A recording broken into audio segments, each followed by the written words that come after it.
When he fired up this vape cartridge, Jay Jenkins says he was expecting a dose of cannabidiol, the hemp ingredient better known as CBD. What he got, and many other unwitting users are getting, is a dangerous synthetic drug. I thought that I actually was already dead. I thought that we got into a car crash. It's Russian roulette to use them. Sales of CBD have taken off since hemp production was decriminalized last December. Analysts predict U.S. sales will reach the billions in coming years. But the explosion of CBD has spawned a shadow industry of cheaper, sometimes deadly man-made substitute compounds. The industry is so unregulated. Katerina Maloney markets a line of CBD products from offices in Southern California. You have a lot of companies out there right now selling 10,000 milligrams in one bottle for $10. The only way how that can be done is to have questionable ingredients in it, okay?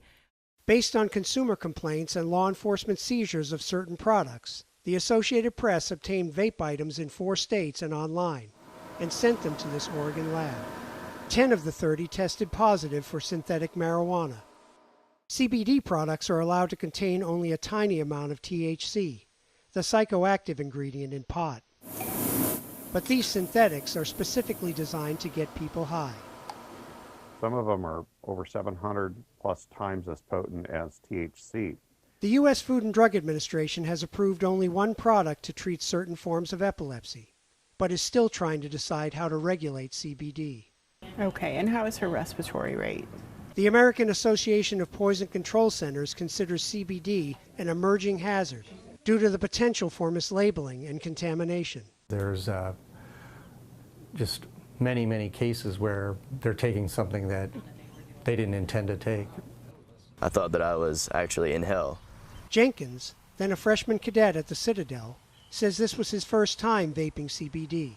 After 2 hits from his YOLO cartridge, he says he began hallucinating, then slipped into a coma. The doctor said that if my roommate got me there 2 minutes later, there would have been nothing they could do. I would have been, in a casket by now. Raids of stores in several states have netted a handful of arrests, but manufacturers of tainted CBD vapes have so far managed to avoid prosecution. Legal documents and interviews with former employees link YOLO to the company co-founded by Maloney. When asked about YOLO, she said a former partner oversaw it. Maloney then walked out on the interview. I think we're done. But later said that while Mathco does not make or sell anything illegal, the company can't control what happens after products are shipped.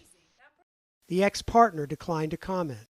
So we're going to place the centrifuge tube in this ultrasonic bath. Jenkins' YOLO cartridge was one of the samples the AP had tested. It came back positive for a synthetic marijuana compound linked to 11 deaths in Europe. What it didn't contain, actual CBD. Alan Breed, Associated Press, Lexington, South Carolina.